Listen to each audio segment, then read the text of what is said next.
Good morning. It is me, Tara, the Mudcreek Stitcher, back for more Elijah, the Bible study that we are doing together.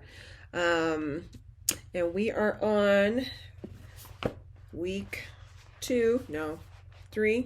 I forgot already. Week 3 and day 2. And once again, it is Elijah. If you're just showing up and you've stumbled across me, it is a Bible study by Priscilla Shire, and I just read through and discuss the questions, hoping some of you are responding back to me, even though we can't hear each other. So, anyways, it's kind of where we're at. It's a rainy day today here in central Nebraska, and hoping to just kind of rest and relax a little, but I doubt it. It never seems to happen. But anyways, so I'm glad you're here, and let's get started. And I hope you can follow along, stitch along, use your Bible, listen in your car or in the bathtub, whatever works. All right, so day 2. This is page 87. Anywhere but here. Arise, go to Zarephath, which belongs to Sidon, and stay there. 1 Kings 17:9a. The last couple of years for my extended family have been filled with one difficult circumstance after another. We've really walked through the fire. In fairly quick succession, a number of our close, beloved family members were taken from us by death. 8 of them, actually, each one in its own tragic way. My own sweet mother became diagnosed with a rare form of cancer, for which the doctors could offer a few possible remedies. Within a matter of months, she was taken from our presence. 8 months later, my adored mother-in-law unexpectedly and suddenly passed away. They're safe at home now with Jesus, but I miss them so much. 1 week after my mother's funeral, in a visit to my own doctors, medical tests confirmed what they suspected and had been telling me. A nodule in my lung, which we had been keeping our eye on for a while, had grown to an alarming size and would need to be taken out immediately. The invasive surgical procedure to remove the entire upper lobe of my left lung revealed what we were afraid to discover. The nodule was cancerous. Gratefully, the surgery was curative. They were able to get it all, but the recovery and rehabilitation were grueling. So this sounds awful. I don't know the details of your personal story, but I do know what all of us went through in the days following my surgery. COVID-19, the global pandemic, followed by the death of an African-American man in police custody, sparking unmitigated racial tensions that flared up into large-scale protests, isolated incidents of rioting and volatile unrest across America. I'm just saying, whatever amount of life you've experienced, you've been through seasons marked by the fires of hardship and trial. I'm sure of it.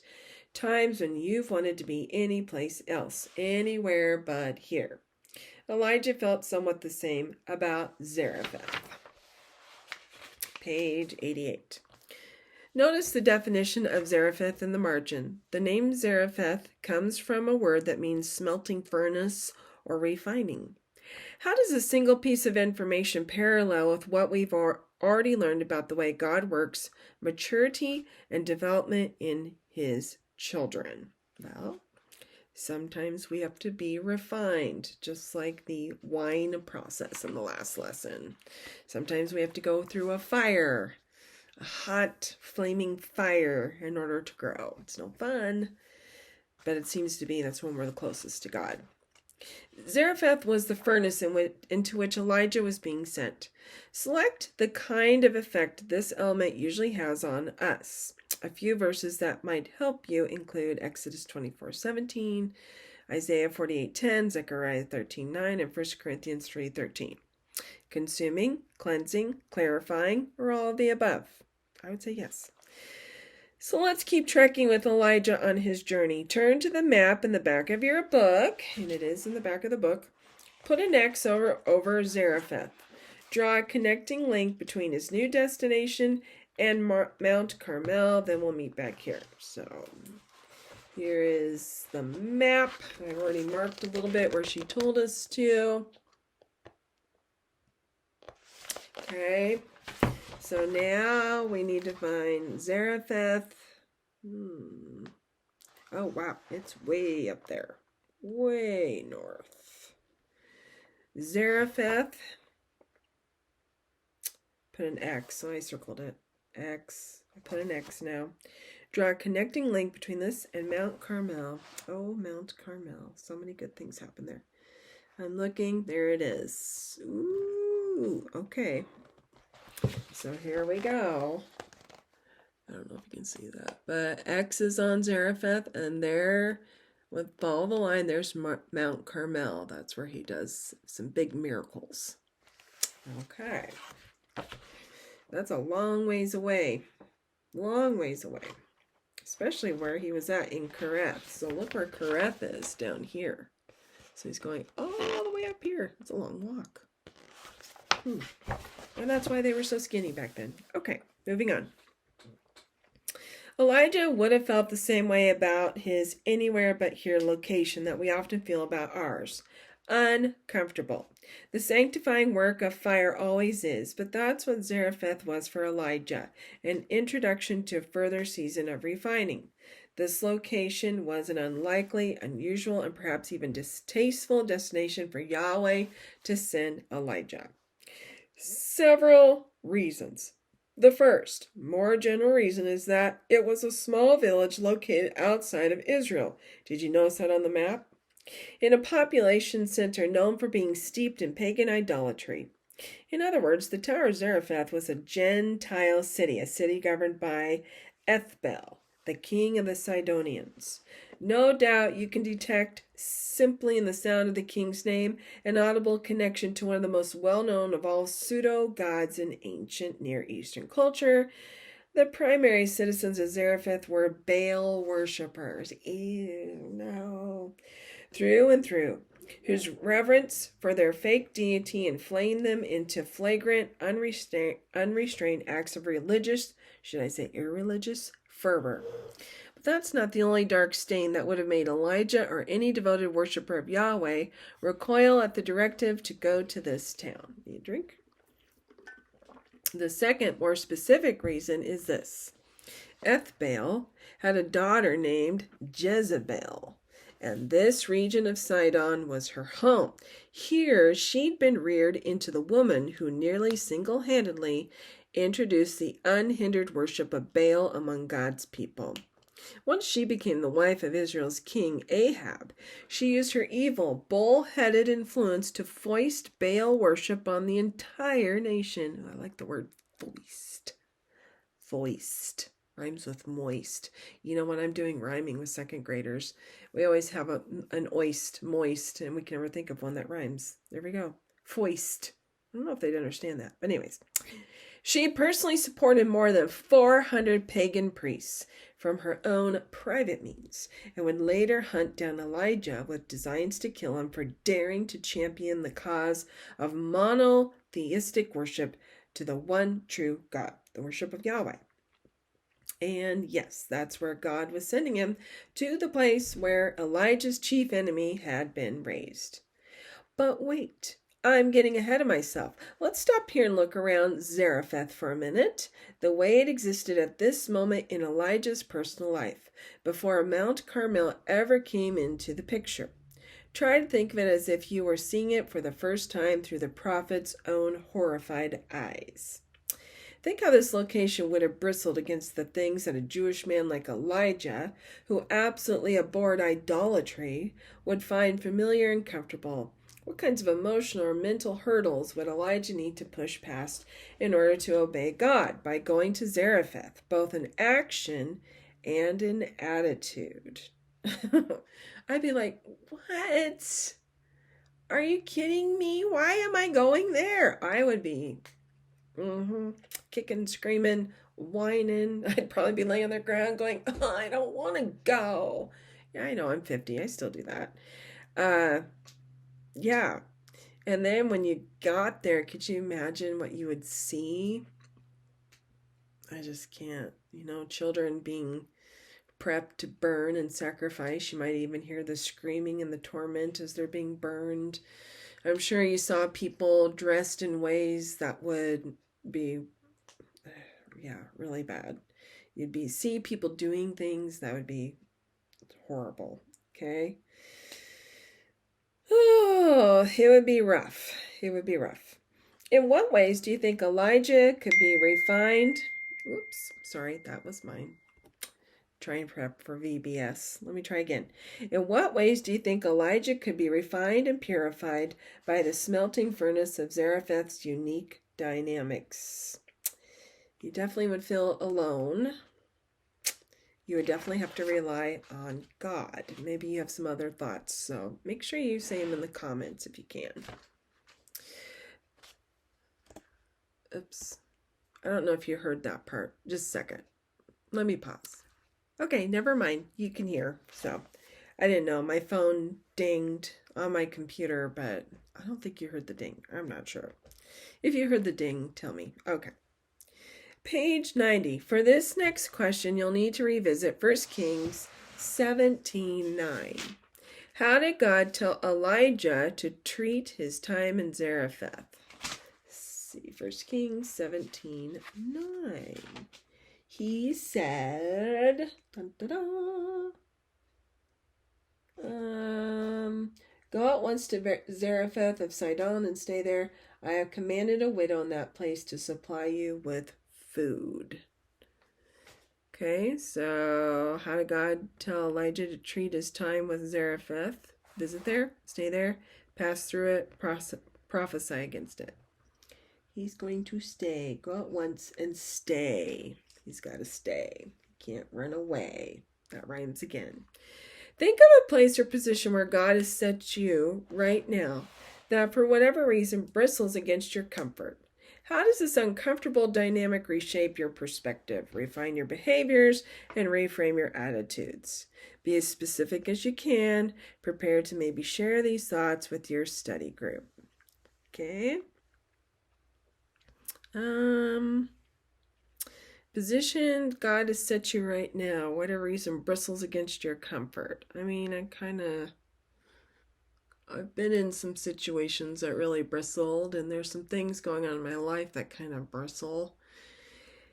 And when I pray, I hear the word wait, wait, wait. So that's not easy. You know, we're all children. We want our stuff right now, right? I don't know. What about you? What are some behaviors or things or attitudes that you're being refined? Something to think about. Answering honestly, being neither too hard nor too easy on yourself, how would you describe your response to this unwanted place you're staying in? Constantly on edge, longing for it to change? Maybe. Still hopeful despite the difficulty of it? Discouraged and frankly discontent? Yeah. Surrendered to this season of life, or watching for God's hand in it? I don't know, kind of all of it. Depends on the day, right? Sometimes some things just depends on the day. The scriptures contain many examples where God sent an individual to dwell in a place that would have felt uncomfortable and even painful. Often, as was true for Elijah, it wasn't for a short visit but for an extended period of time. For example, a place called Bethlehem and a woman named Ruth. Love that story. A place called Egypt, a man named Joseph. I love that story too. A place called Jerusalem and a man named Paul. Oh, poor Paul. A place called Patmos and a man named John. Oh, John. Boiled in oil. Oh, my. Or a place called Nineveh. I love the story. She has one. Priscilla has a Bible study on Jonah, just so you know. Or a place called Nineveh and a man named Jonah. You remember Jonah? He lived about 100 years after Elijah's ministry, during which time Nineveh had developed into one of the principal provinces in the Assyrian Empire. Eventually, the Assyrians would wipe the northern kingdom of Israel completely off the map. The leaders of this cruel regime had a reputation for physical and psychological terror. It was bad, which they freely inflicted on their enemies. Scholars believe it was quite plausible, in fact, that Jonah's hometown had once been in the path of an Assyrian siege. That's interesting. So it's possible he'd seen members of his own family or some of his best friends tortured and killed by ruthless, evil hordes from Nineveh.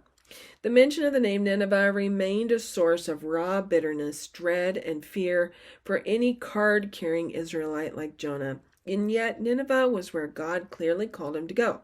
Nineveh. The last thing he ever expected, and certainly the last thing he ever wanted. And just from what I understand, the Assyrian people were brutal.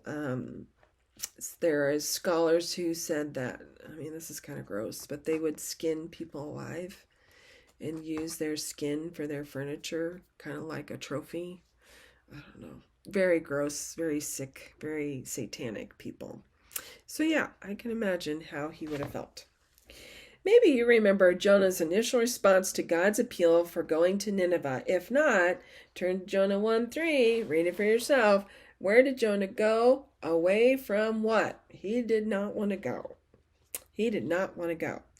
And it says there in 1:1-2 in the book, the word of the Lord came to Jonah the son of Amittai, I don't know if I'm saying that right, saying, Arise, go to Nineveh, the great city, and cry against it, for their wickedness has come up before me. And he did not want to go, and he tried to run away.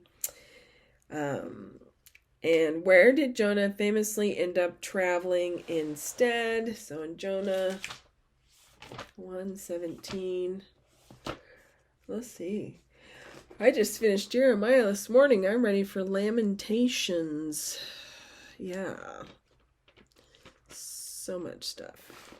Okay, where's Jonah? It's such a short book, but it's a great book. And I love Daniel. Oh, Daniel's a good one. Ezekiel. Ezekiel's a tough one. I love that, too. Oh, I can't find Jonah. I need to learn my Bible song all the way through. But, you know, darn it, I was so close. 1254. It's a little book. It's not very big in the Old Testament. Yet it's one of the most popular stories a lot of us know. Obadiah, Jonah. All right, chapter 1, verse 17. All right, so I'll just go through. It's just such a funny story. I mean, it's not funny. It'd be horrible if you were Jonah. Chapter 1, the word of the Lord came to Jonah, son of Amittai. Go to the great city of Nineveh and preach against it, because its wickedness has come up before me. But Jonah ran away from the Lord and headed for Tarshish.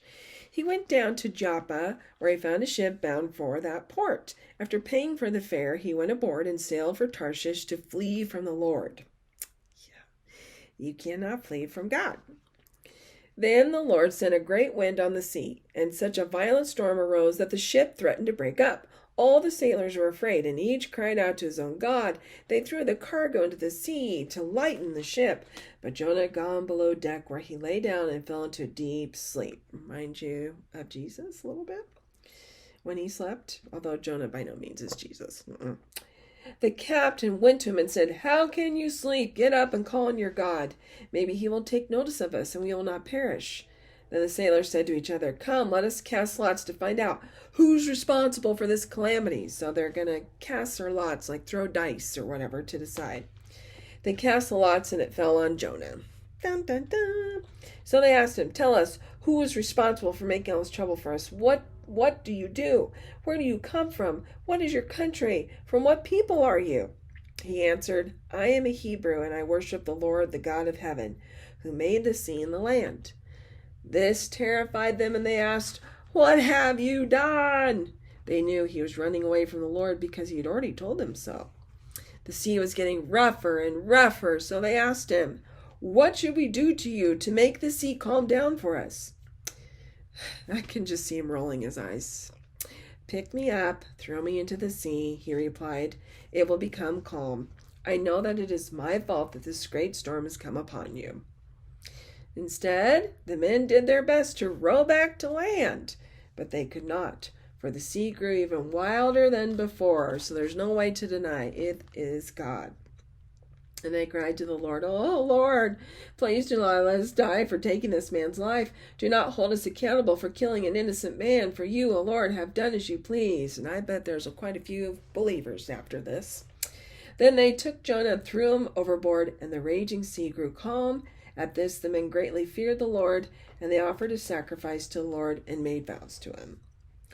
So, verse 17, but the Lord provided a great fish to swallow Jonah, and Jonah was inside the fish 3 days and 3 nights. Not a whale. Doesn't say a whale. It says a fish. Keep that in mind. It says a fish. So he is swallowed by the fish. Compare Jonah's response to Elijah's. Honestly, which one is most similar to your usual response in regard to God's directives toward a distasteful destination? Do you follow Jonah or Elijah? And I would say it depends. Depends how much I don't want to do it. I will probably do a Jonah and pretend like I didn't hear anything. Where if it's easier, I follow and do what Elijah does. But there's nothing easy about what Elijah did. So in the end, not very good at following anything. There we go. As I've said before, we can either resist or surrender to divine disruptions, both in attitude and in action. The Lord leaves us those options. We can either refuse to listen, doubt his sovereignty, fester with business, and miss learning the lessons he wants to teach us in this new location. Or we can stay there, lean in, and directly engage this place where he's taken us, despite our discomfort, submitting ourselves to the fire in which we will be refined. So right here, right now, I want to revisit the question that you and I dealt with on our first day together in this study, when we agreed with each other about how badly we all want the faith and fire of Elijah in our lives. Remember what we asked ourselves? Are we willing to do what Elijah did to get what Elijah got? Think about that one.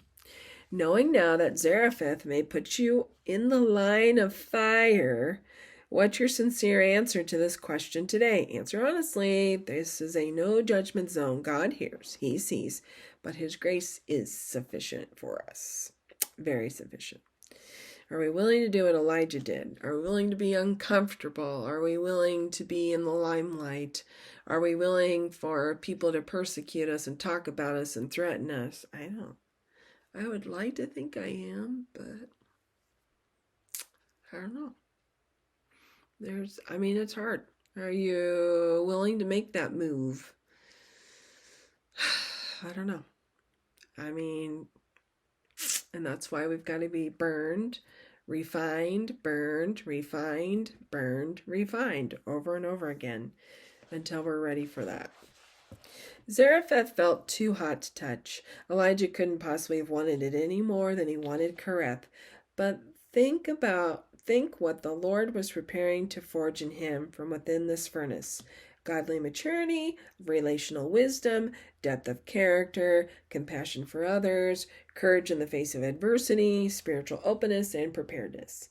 And since nothing of value in God's kingdom is ever achieved quickly or without cost, this stop of Elijah's journey was going to be worth it for him and for us. So that's something to think about. There's a cost. When you find yourself in a season of trial, in a station or stage of life where you're constantly praying those anywhere but here prayers, when you're about to make one of those anywhere but here statements, when you can't seem to help yourself from thinking another of those anywhere but here thoughts, allow them to simmer in faith instead. Believe that God in his sovereignty has brought you here or is directing you here, so that the proof of your faith, being more precious than gold, which is perishable, even though tested by fire, may be found to result in praise and glory and honor at the revelation of Jesus Christ. 1 Peter 1:7. This place matters, and this fire is for refining. Elijah was headed to Zarephath. There in that city, he would be purified by the circumstances he would face, by the people he would meet, and by the opportunities for divine encounters that he would discover, and so will we. So just those of you that know about the book of Revelation and First Peter talks about this, and other books, Old Testament talk about this, but I can't remember if it's at the Bema seat judging. So there's going to be two judgments. when Jesus comes back. So I am in the rapture category. I feel that the church will be raptured, will be taken up out of this world, and that we will meet our groom, which is Jesus, up in the air, that we will have a great big feast while the rest of the world's on tribulation, and it'll be 7 years and all that stuff. And I just heard it'll be like the greatest revival on earth ever will be during the tribulation, which is pretty amazing. But anyways, and there are other beliefs. This is nothing to argue or fight about or mama mimi or whatever. Everybody kind of has their own. There are certain groups. There's the pre-millennial, me, millennial, post-millennial, pan-millennial. I don't know, but really, the reason people struggle with this is because this mystery is still being revealed in many facets. But as I read through the Bible more and more, everything with premillennial, it just lines up. But you've got to be reading the Bible all the way through before you can really start to see it. But anyways, okay. It's nothing to argue about. It is what it is. So I guess some people really argue about it, which I'm like, why? Jesus is coming back no matter what. So Jesus is coming back for his first judgment, which is the judgment of the church. And in this judgment, he's going to be judging our good works. No, you cannot go to heaven on your works. You go to heaven on your grace of Jesus dying for you. His grace, not our grace. So anyways, in the Bible, it talks about how he will cast our works into the fire. And if it turns into precious gold and jewels and all that, we know that those were things that were God's will, that he wanted us to do for him to serve his good purpose. But if it just burns up and just gone, we know that that was a waste of time. We wasted our time. Like, maybe I should be reading my Bible more rather than cross-stitching for a really long time. So, no guilt here. No guilt. Not right now. So, maybe you should have helped that neighbor when they asked for help rather than say I'm too busy. It's stuff like that. So anyways, and then there is the white throne judgment, and that is the judgment of the unbelievers. And that judgment is the really scary, because that is you are going to go to hell. I just saw an Instagrammer post a thing about how there can't be a hell and all that stuff. Okay, well, you need to be reading your Bible. And if you don't believe the Bible, then I challenge you to try and prove that the Bible is not true, because the archaeological evidence for the Bible, it is getting to the point, it is just unbelievable how they can back almost everything up. They're finding everything to be true. Every time somebody tries to prove the Bible wrong, it doesn't work, because they end up becoming believers every single time. Every single time. So there's just too much evidence. There's too much evidence that God's left. And the more they dig in Israel, the more they find. And it's just amazing. So anyways, the white throne judgment is the going to hell. It's there are stacks of books that you will stand in front of God, Jesus, and you are going to have to tell why you deserve to go to heaven. But when you're standing there shaking in your boots, you're going to realize you are going to hell and you deserve hell, and you will see why. And I've heard Priscilla Shire's dad, I don't know what sermon it was, but he did do a sermon where he believes there's different levels of hell. I don't know. And I've heard before that there's different levels of heaven. How much you will enjoy rewards and all that stuff, I don't know. I mean, that's getting into some really deep stuff that I'm not super sure. I've just heard various pastors talk about it. So anyways, yeah. Boy, I got way off track, but that's normal. So what will you do? Will you follow God and go to Zarephath? Or will you do your own thing? I don't know. I hope I follow God. So anyways, have a good rest of your day. Stay in the Word. And I hope to get another video up soon. I won't make any promises though. Thank you much and have a wonderful rest of your day.